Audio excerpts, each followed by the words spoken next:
All right. So the first question I have is about the healthcare chapter, and the textbook mentions all cultures possess basic beliefs about illness and health that derive from worldviews. For me personally, I have a personal belief in my religion that making donations and having a Buddhist shrine at home will ward off illnesses and ensure good health. What are some personal beliefs about illness and health that exist in your family or culture? How are your beliefs similar or different from your parents? And in what way would a generational gap affect differences in personal beliefs about illness and health? So we can start with just the first part of that question. What are some personal beliefs about illness and health that exist in your family or culture? For mine right now, especially with so I've been coughing lately, but I don't think I have coronavirus. It's just like personal stuff. Yeah. And my parents freak out, but my parents' method of freaking out is like they believe in like natural remedies. So they've been having me drinking tea. My family like adores Vicks Vapor Rub for some reason. So I've been putting that on like my feet, like literally the most weird things that like make no sense to me, but to my family, it's like, oh, if you do this, like you'll be fine. So I know for my parents, like they prefer to do more natural remedies and stuff rather than go to the doctor. They only go to the doctor if it's like serious. So. Mm. I think for me, it's a little bit similar unless I'm feeling really sick. My parents don't want to bring me to the doctor. So for something like a fever or just a cold, my parents just have me stay home or lay down and rest. And something that they do that I don't really understand or resonate with is they always say to either gargle salt water or chew on garlic, neither of which I like, and neither of which have ever had real results for me. So I'm not sure where that originated, but it's definitely something that my parents both totally would die for. But I still haven't seen how that works for me. So I think that's something that maybe a generational gap or I don't want to say cultural gap, but just difference in opinions on how medicine and how remedies would work.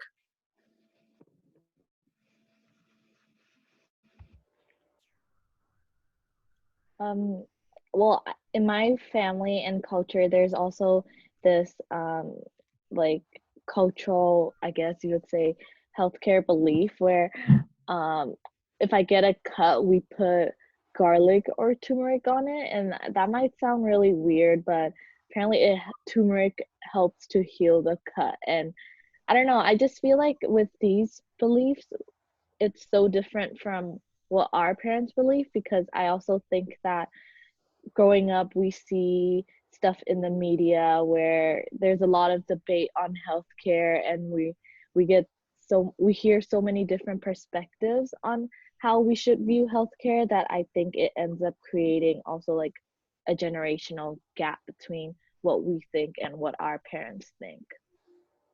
Yeah. I mean, my mom was a nurse, so she's like super scientific and like not germophobic, but very like germ aware, like super on the sciencey, medical, biological view of healthcare. So like anytime I get sick, like she calls the doctor and stuff and like whatnot. Like she's like Lysoling everything, like super sciencey about healthcare. Whereas like my dad and his family are super like natural remedy. Like just like if you have a sore throat, just like have a spoonful of honey, or if you have a cough, just cover yourself in the Vicks. Mm-hmm. In my case, no one in my family is in like the medical field really that I can think of, but I grew up in Houston and I think it's like the biggest has like the biggest what's it called, like medical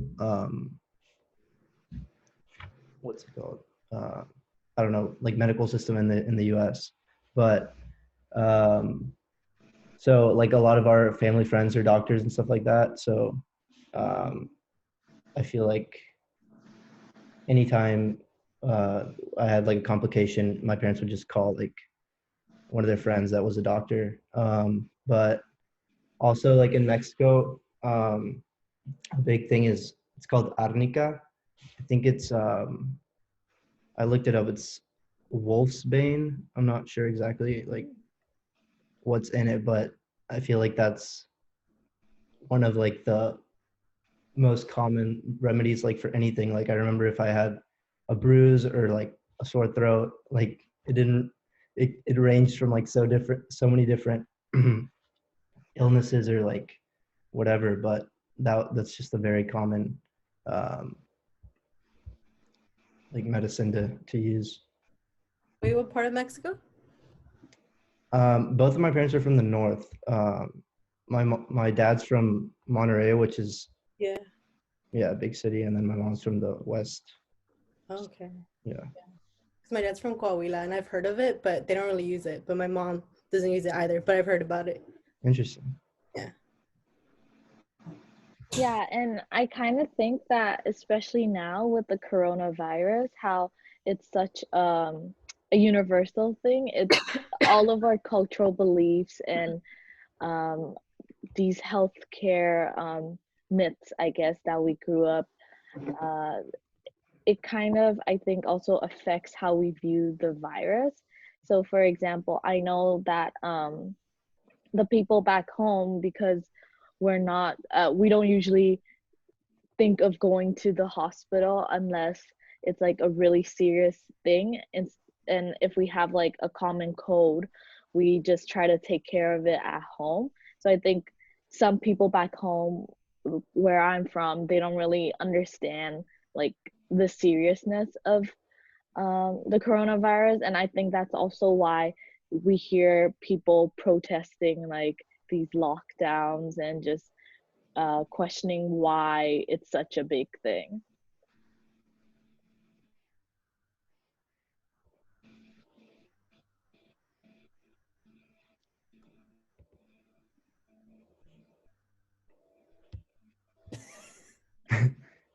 So Shall we move on to the next one? Yes.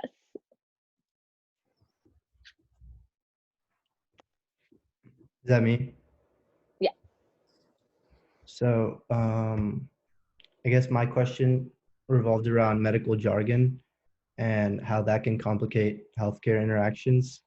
In what way has medical jargon impacted like how we view like a certain disease or um, illness, and how has that affected our um, like our own lives?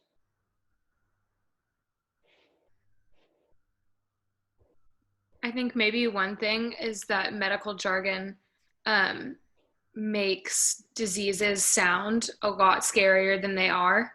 Um, and I think it makes people feel alienated, whether they have something really serious or whether it's more similar to just a common cold. I think once you say that name that nobody really knows how to say or really understands, I think that makes it seem super like lonely and super like you have some crazy disease that nobody knows how to fix. So I think it might make it a little bit scarier for people that aren't in the medical world already.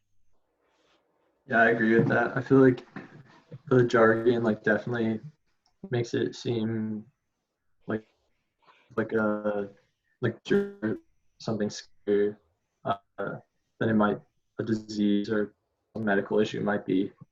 Like if you're trying to explain a disease to a patient or try to tell them like what's happening to them and you're using the jargon, like it could definitely come across as more intimidating. You're using words they're not familiar with. Whereas if you consider their perspective, explained, the situation in like their own words, I think that'd be more helpful. Yeah, and I think it also makes me think back to our language chapter where we talked about how language can exclude and include. So I think when medical jargons are used, definitely in like if you're part of that industry, like if you're a healthcare profession and part of the health industry, you can use these jargons and you're able to understand, and it makes you feel like a part of a culture. But also if you're not part of that, culture, it makes you feel alienated, like Abby mentioned, and it just makes you feel like you don't understand what is going on. So it's definitely important for these professionals and doctors, especially when they're communicating to their patients, that even though these jargons are used in their um, even though it might be constantly used in their lives and their professions, and it's not as commonly used in the everyday individual. I think another thing, oh, go ahead. You can go ahead. I was gonna say another thing it made me think of was when you see those commercials for some weird drug that you've never heard of and can't repeat, and then it says all of the other side effects, a lot of which you've also never heard of, and I think it makes those commercials seem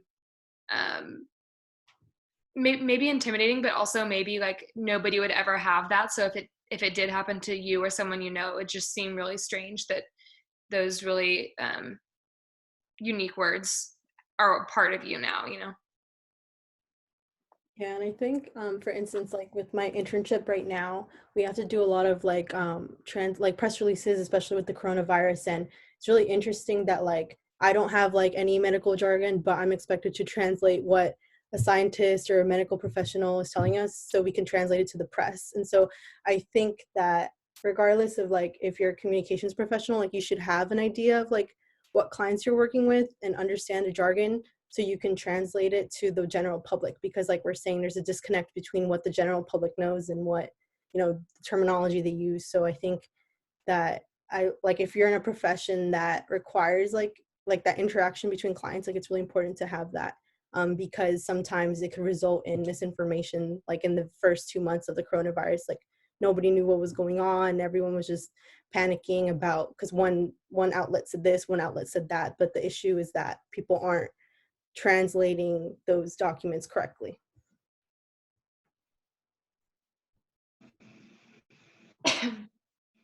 Yeah, I think for me that kind of made me think about this was just like obviously coronavirus now, and like how some I don't know, some words can definitely be, like some of us said, kind of, I don't know, daunting, and like in terms of like symptoms and stuff like that. So All right. Who's next? I think that might be me. Okay, so my question is, the book explains that many people go through culture shock in varying degrees, ranging from slight disorientation to major depression. Why might culture shock affect some people so much more than others? What might be some ways to avoid more serious culture shock when entering another culture? Do you think that people from some cultures are more likely to feel culture shock than people from other cultures?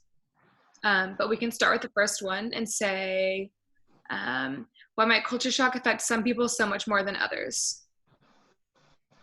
And also, what might be some ways to avoid serious culture shock? I'm gonna go hand in hand.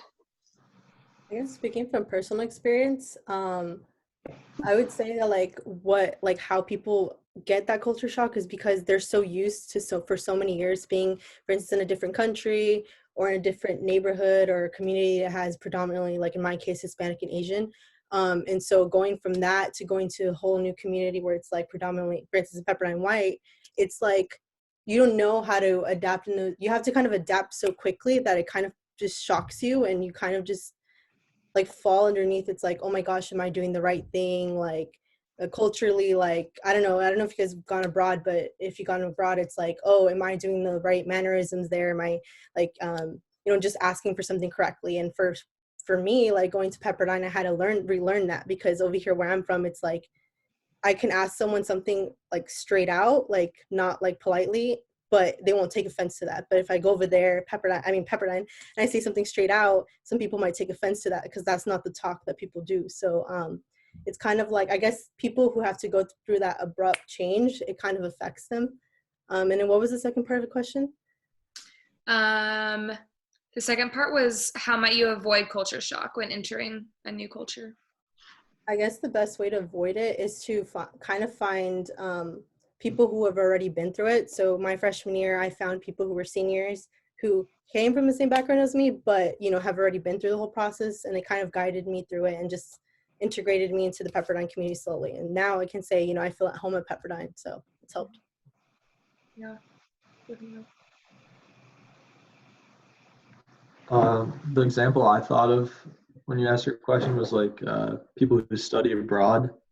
I mean, depending on where you go, you're entering into a culture where you don't speak the same language. And I've had a lot of friends who've gone abroad tell me like they do feel like alienated from like the actual native wherever they're traveling to, whether it's because of a different language or just different customs or whatever.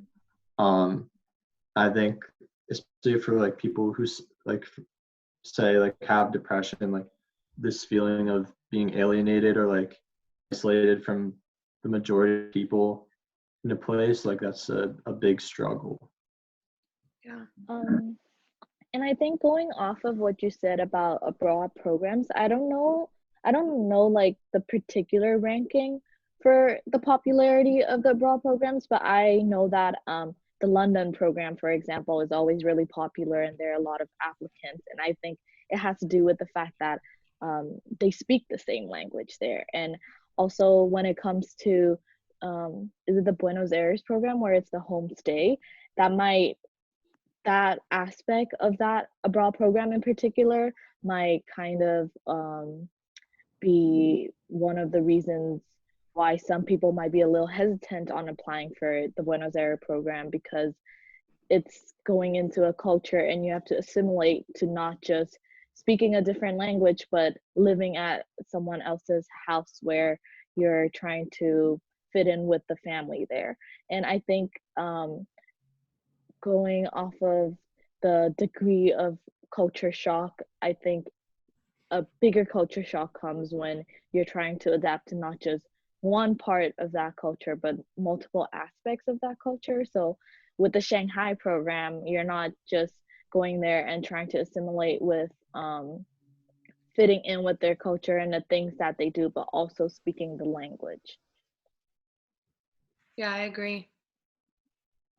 Yeah, that actually kind of applies to my experience, because I was planning on going to Shanghai for a semester, and then I don't know, I decided against it because I felt like I wasn't like I needed like a group of friends to go with me to Shanghai. But like if I would have been accepted to like the London one or something, and I feel like I would have definitely gone, even if I didn't have like a close group of friends or whatever that were going. But what else? I guess film is a good way of like avoiding culture shock. Like, for example, for this class, like the movie I chose for the paper was Slumdog Millionaire, and like you can kind of experience some culture shock without actually, like, before actually experiencing it, if that makes sense. If I were, I've never been to India, but and then yeah, just it definitely helps to experience these things like in a group. That's why study abroad's beneficial, because you can kind of I don't know, it's not as much culture shock if you're, you know, with other people.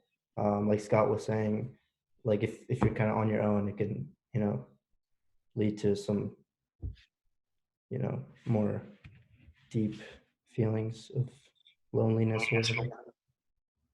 Yeah, definitely. I agree. And I think going off that, one of the things that helped me while I was abroad and going through culture shock was that having something that was familiar to me sent over from my parents. They sent me like some Cheez-Its that I couldn't find anywhere in Italy, and they sent just some pictures from home. And I think that really helped me, just knowing that there were some like similarities, even if they had to be sent from home.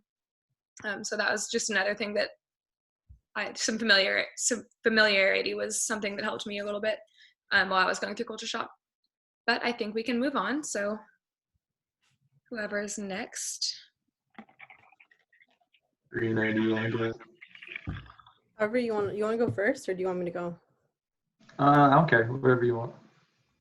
Okay, sure, I can go. Alright. So mine is about the concept of power. So I always find that topic to be really interesting, but also tricky because it could be interpreted in many ways. So I said, although the majority of Americans advocate for equality, there's always going to be a superior power of authority in the group. And I wanted to reflect on a quote that's on from the book. It said, all from Ant Farm, it was like, all animals are equal, but some animals are more equal than others. And I said, would this explain why there may exist conflicts of prejudice and stereotypes even among people from the same cultural groups? If so, what concepts of powers can an individual use to make themselves a figure of authority in their marginalized communities? And then what can we do to minimize abuse of powers within their own communities instead bring a change towards a good authority? So I guess we can start with the first question again. It's, would the quote explain why there may exist conflicts of prejudice and stereotypes among people from the same culture groups? Could you read the quote more time as well? So the quote was from Ant Farm. It's called, all animals are equal, but some animals are more equal than others. Mm.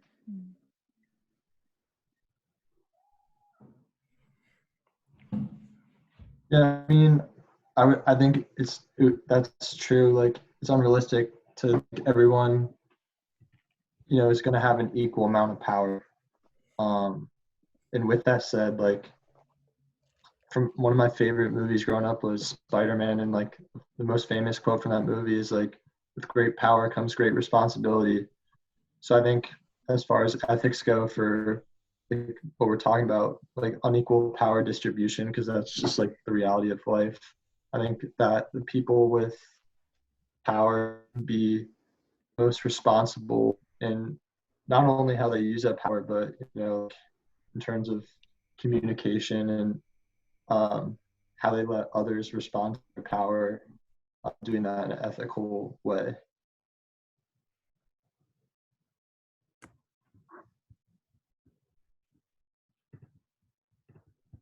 I agree, and I think it's also it's a hard point to talk about, but it's good to talk about and necessary to talk about the fact that people within the same races even are sometimes racist against their own group, and like I think that just shows that some people do think they're more equal than others. And I think that's just an easy, simple way of putting it, which is hard, but I think definitely recently all of the equality movements are trying to better that cause. So I guess follow-up question would be for anyone would be like, what can we do to minimize abuse of powers within their own communities, and then just bring a change for like kind of like we were saying about great power brings great responsibility. So what are ways that we could incorporate that in all communities?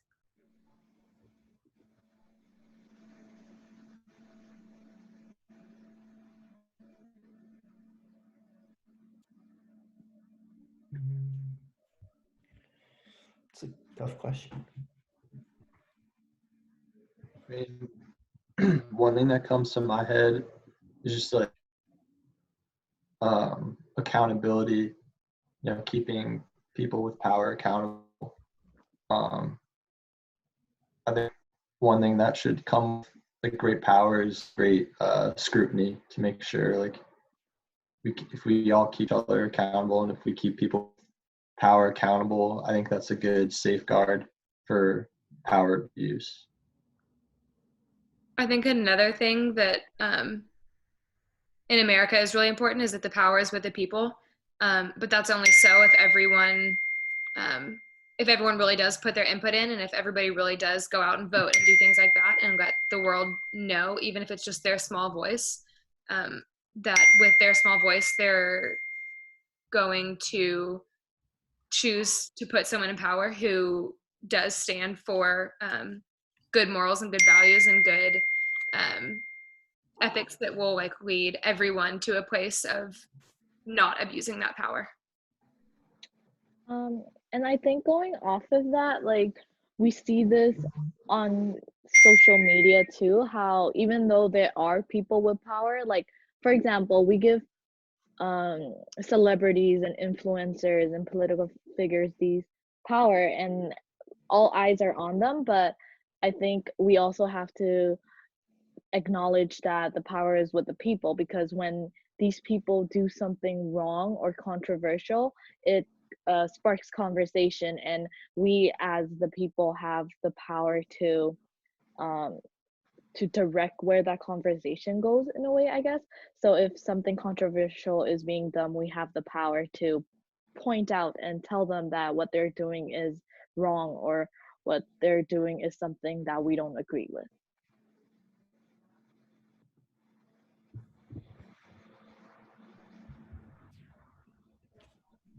Trying to find something to add to that. What was the first part of the question again? So I just asked, like, what can we do to minimize abuse of powers within our own communities? Yeah. And then how can we bring a change to good authority?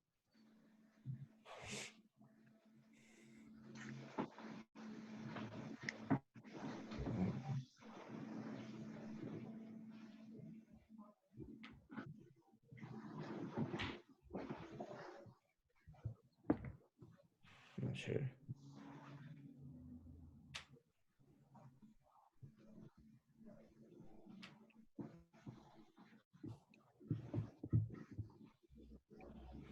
Yeah, I don't know. I think I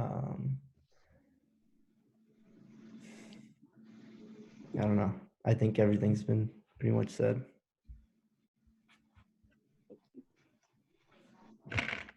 Next Well, I question. think, yeah, we can move on to Scott's question then. Yeah, sure. So let's see, where's it? Okay, so I also did number 2 for this last chapter. And so the book claims that children who are exposed to different groups, like when they're a kid, form fewer negative stereotypes. So that's more or less a direct quote from the book. And so I'm confused by what the book means by negative stereotypes. Is the book suggesting there's such thing as a positive stereotype? If so, how does a negative stereotype differ from a positive stereotype? Can stereotypes be good or bad, or is it the people who hold the stereotype that make it good or bad? Can stereotypes even be true? Why or why not?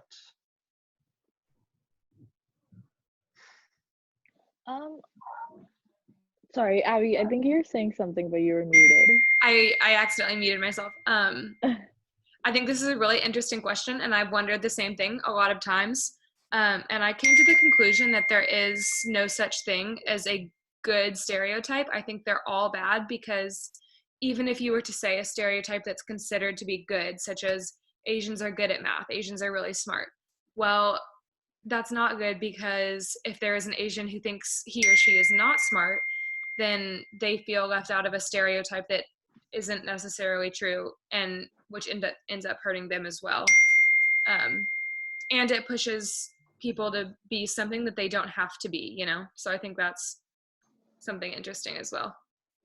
Mhm. Yeah, I can definitely relate to that stereotype, because I'm not good at math.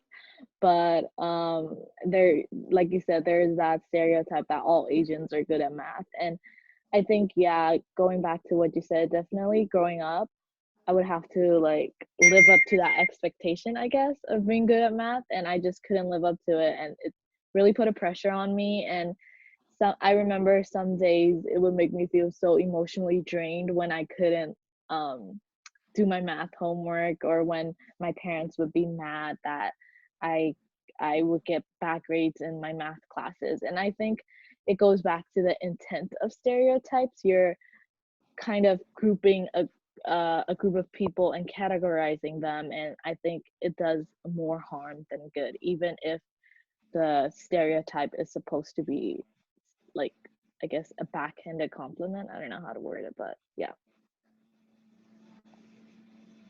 Yeah, I think stereotypes are like equally harmful, like either if they're negative or positive, or can be, just because at the end of the day, they're still like alienating, whether they're negative or positive. So I can definitely put just if it were a positive stereotype, um,